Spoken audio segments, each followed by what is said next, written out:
Merci Guillaume, bonjour à toutes et à tous, très heureux de vous retrouver. C'est la fin de l'année scolaire, je voyais les, je vais les qualifier comme des petites abeilles parce que toute l'année elles travaillent fort, mais je voyais le personnel enseignant, là, toutes les enseignantes et enseignants qui s'activent à aussi faire, je ne sais pas si on peut appeler ça du ménage, mais c'est une espèce de forme de ménage. Souvent on oublie à quel point il y a du travail en amont et en aval d'une période scolaire. Donc, vraiment très heureux d'être ici. Bonjour, monsieur le maire. Très heureux de vous revoir. Madame Tardif, directrice générale du centre de service scolaire de Portneuf. Monsieur Paget, qui est le grand argentier finalement ici. Monsieur Deschênes et Madame Lachance, très heureux de vous retrouver ici. On a appris que Monsieur Deschênes partait pour diriger une autre école, toujours dans Portneuf, donc ça on s'en réjouit, et vous, bien vous rejoignez cette jolie école ici à Cap-Santé, donc vraiment très heureux de vous retrouver. Je suis vraiment content d'être là pour vous parler d'éducation. Vous savez que c'est un sujet hautement prioritaire pour notre gouvernement. On sait qu'on a beaucoup de besoins, on sait aussi qu'on voudrait faire beaucoup plus. Maintenant, je n'ai pas besoin de vous rappeler le fait qu'on ait traversé une pandémie. Il y a l'effet surchauffe du marché qui est encore très présent et qui nous prive finalement d'aller là où on voudrait aller pour faire de nouveaux investissements. Le ministre Bernard Drinville me confiait il y a quelques jours que la moitié du budget qui lui est accordé, qui est puisé dans le PQI, la moitié de ce qui était prévu pour de la construction ou de l'amélioration d'infrastructures, eh bien, va être destiné juste à absorber la surchauffe. Donc c'est considérable. Donc c'est ce qui ralentit un petit peu nos ambitions, même si vous le verrez d'ici quelques minutes, je vais vous parler des budgets impressionnants qui sont consacrés à l'éducation, mais malgré tout, on aimerait plus bâtir, plus construire, parce que à la fois il faut répondre à un besoin pour nos élèves, bien entendu, mais aussi pour la qualité de vie et la qualité de vie professionnelle de tout le corps enseignant et de toutes les personnes qui travaillent autour de l'éducation de nos enfants. Parce que aller à l'école, c'est aussi nécessaire, bien entendu, mais on veut que nos enfants aient le goût de venir dans nos écoles, qu'ils s'y sentent bien, qu'ils s'y sentent bien entendu en sécurité. Donc, c'est sans cesse un besoin qui nous revient à l'esprit. Bien entendu, l'ensemble des concitoyens et des concitoyennes que je rencontre dans Portneuf me parlent toujours d'éducation. C'est un sujet qui revient bien entendu fréquemment et le Premier ministre a eu l'occasion de le répéter à maintes et maintes reprises, c'est la priorité des priorités de notre gouvernement. Donc les investissements sont malgré tout conséquents. En 2018, 9 milliards de dollars étaient consacrés dans le PQI justement à l'éducation de nos enfants, plutôt aux infrastructures. Aujourd'hui, c'est 22,2 milliards de dollars qui sont consacrés en 2023. Je vous parlais d'un nombre considérable de projets. 210 projets ont été déposés au Québec. Seulement 23 ont été retenus, dont celui dont on vous parle aujourd'hui. Il faut savoir qu'il n'y a eu aucun projet majeur d'école de construction secondaire qui a reçu l'aval pour des raisons financières, parce qu'on le sait, parfois les municipalités frappent à la porte du bureau de député, à la porte bien entendu de la direction générale du centre de service scolaire pour dire écoute, je pense qu'il y aurait un besoin de telle ou telle nature dans ma municipalité, mais en fait il faut y aller. On n'en est pas un petit peu comme dans le projet des garderies. D'autres maires aussi m'interpellent en me disant je voudrais une garderie parce que ça permettrait à ma municipalité d'être attrayante. Bien aujourd'hui on fait face à une situation, on veut avant tout répondre aux besoins plutôt que d'essayer de satisfaire celles et ceux qui voudraient se projeter dans un avenir. Donc malgré tout, des investissements qui sont très importants en matière d'éducation. Et on le sait, ça fait partie, monsieur le maire pourra le dire tout à l'heure, ça fait partie de la vitalité et du dynamisme d'une municipalité que d'avoir des projets en infrastructure scolaire, parce que ça lance un bon signal finalement à la population. Donc je suis fier de vous annoncer aujourd'hui, au nom de mon collègue Bernard Drinville, l'agrandissement de l'école ici, qui devrait accueillir prochainement 363 élèves. C'est quand même une grosse école de Portneuf. Donc l'agrandissement va se faire grâce à des échanges et des ententes qui sont intervenues entre la municipalité, la ville de Cap-Santé et le centre de service, grâce donc à l'acquisition de ce qui était la bibliothèque municipale de Cap-Santé. Donc au terme de cette entente, au terme de ces travaux, on va ajouter 2 classes supplémentaires et Madame Tardif pourra vous donner des informations supplémentaires sur le détail de la nature des travaux. La date des travaux n'est pas encore fixée. Le montant qui est consacré finalement à ces travaux ne sera pas dévoilé, bien entendu, pour un souci que vous comprendrez bien. Si on dévoilait le montant aujourd'hui, eh bien les entrepreneurs qui pourraient soumissionner connaîtraient le montant et donc on ne peut pas en parler aujourd'hui. Donc les travaux commenceront dès lors que le soumissionnaire aura été retenu, mais on a bon espoir de pouvoir en faire l'inauguration d'ici la rentrée 2026. Donc c'est une première bonne nouvelle pour l'école du Bon Pasteur ici. J'ai une seconde bonne nouvelle à annoncer, c'est que à l'initiative de la direction en place ici, on a découvert, mais il y avait un terrain qui était inexploité, un terrain extérieur, un terrain très arboré qui était inexploité ici.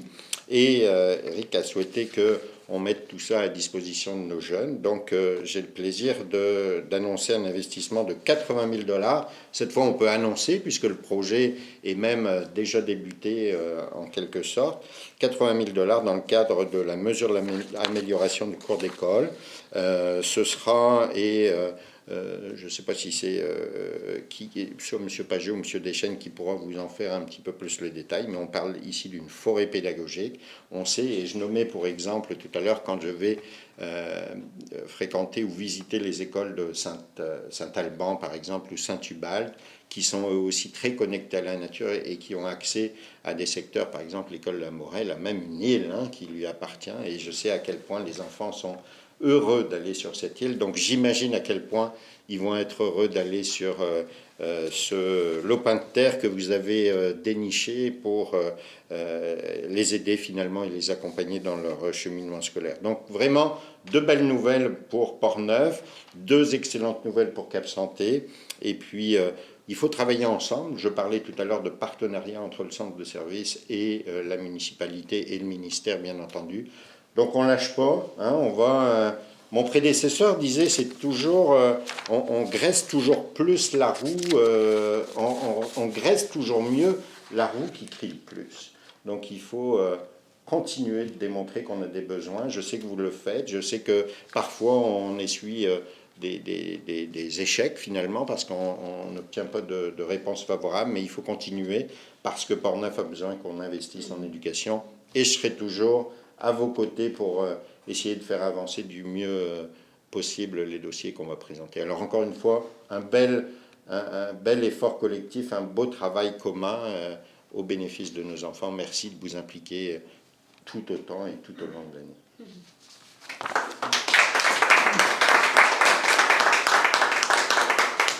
Merci, monsieur le député. La parole est à monsieur Michel Blackburn, maire de Cap-Santé. Je vais m'asseoir là. Oh, j'ai saboté. Alors, bonjour tout le monde. Merci, monsieur le député, pour votre présence, madame la directrice. Bonjour. Écoutez, si vous voulez avoir une indication de la vitalité d'une communauté, commencez par aller voir son école primaire. On peut donc juger donc, du dynamisme et de l'attrait d'une municipalité pour les jeunes familles par le développement qui se passe à son école. Et puis, ceux qui sont à Cap-Santé depuis au moins 10 ans ont vu tous les changements, la réorganisation à l'intérieur des locaux précédents, les ajouts, et maintenant l'espace de la bibliothèque qui vient s'ajouter à l'offre de services pour la maternelle 4 ans. Je suis très fier de la relation que j'ai eue avec Madame la directrice depuis 2018, qu'on discute ensemble. Elle et moi savons très bien que ce n'est pas une question de jours ou de semaines, là, pour travailler des projets d'infrastructure. Alors, on a pris le taureau par les cornes dès le début, en sachant qu'on avait une échéance de 5 ans. Et tous les deux savions très bien que c'est pas très long. Donc, je suis vraiment heureux. Ça passe vite, 5 ans.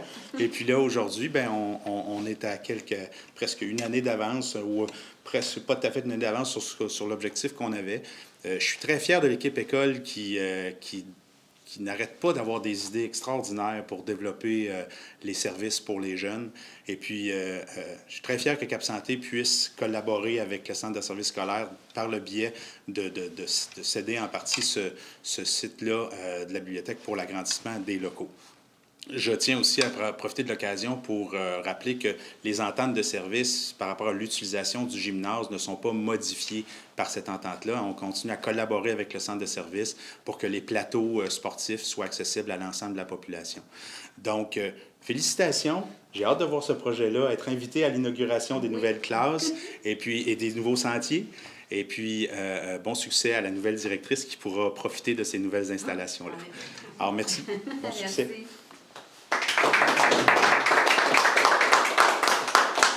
Merci, Monsieur le maire. La parole est désormais à Madame Marie-Claude Tardif, directrice générale du Centre de services scolaires de Portneuf. Donc, merci, M. Caron, M. Blackburn, mes chères directions, journalistes, madame.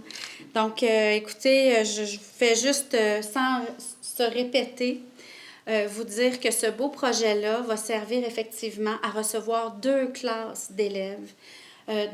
On essaie dans Portneuf de garder nos élèves dans chacune de nos municipalités, dans nos écoles primaires. Il y a des règles au ministère, mais pour le moment, on est encore capable de garder les enfants d'un village ou d'une petite municipalité dans son école de quartier. C'est une fierté qu'on a. Alors, c'est vrai qu'on a travaillé avec M. Caron et M. Blackburn depuis quelques années à voir aller les choses, puis à voir quelles seraient les opportunités que nous aurions pour, justement, agrandir de l'intérieur notre belle école du Bon Pasteur. Alors, bien là, c'est chose faite. On a reçu enfin une réponse positive. On est content. Et éventuellement, là, on va faire cette année les plans. On va préparer tout ça pour que ce soit aménagé pour 2 belles grandes classes lumineuses vues sur le fleuve. C'est quand même pas banal. Alors, on est bien privilégiés. Alors, voilà, c'est ce qui nous rend heureux. Et vous avez raison, on va continuer de demander à notre gouvernement les espaces nécessaires pour que nos écoles soient, qu'on essaie de garder nos enfants dans nos municipalités, autant que faire se peut. Et sinon, bien, de voir aller aussi notre clientèle, parce qu'il faut dire que depuis 5 ans, on est en très grande croissance de clientèle. Quand je suis arrivée comme direction générale, nous avions 5 600 élèves. Cette année, pour la prochaine rentrée scolaire, on dépasse les 7 200 élèves. Donc là, il y a vraiment... Puis on voit sur les 12 prochaines années une augmentation de clientèle qui se maintient constamment. Donc, comme on est en croissance, bien, on fait beaucoup de planification, beaucoup de projections pour tenter de ne pas se faire prendre à ne pas avoir de place pour nos petits et nos plus grands. Donc, on fait de la prévision, on fait nos projections, on fait nos demandes d'ajout d'espace à chaque année. On fait bien nos devoirs. M. Caron a très bien expliqué pourquoi parfois on a des non, puis parfois on a des oui. Mais cette fois-ci, c'était un oui, puis on est super ravis. Fait qu'on va faire en sorte d'avoir les plus beaux espaces possibles avec l'argent qui nous a été dévolu.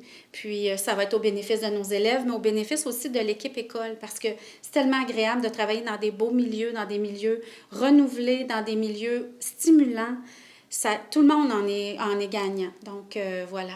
Puis, bien, pour la forêt, j'allais l'appeler la forêt enchantée, mais c'est la forêt pédagogique, mais je pense que ça va être enchantant. Fait que ça aussi, je trouve que c'est un magnifique projet, puis j'ai hâte de voir ça naître. Ça va être encore une fois au bénéfice des élèves, mais tellement stimulant comme nouvel environnement d'enseignement. Fait que vivement d'utiliser tout ce qu'on a autour de nous pour tirer profit pour nos élèves de toutes sortes d'apprentissages, finalement. Alors voilà, c'est ce que j'avais à dire. Je vous remercie beaucoup d'être là. Puis merci encore à mes directions qui me soutiennent dans ça. Puis à une longue collaboration. Puis oui, on va venir couper le ruban ensemble. Voilà. Merci. Merci Madame Tardif. Donc on serait rendu à la période de questions. Est-ce qu'il y a des questions?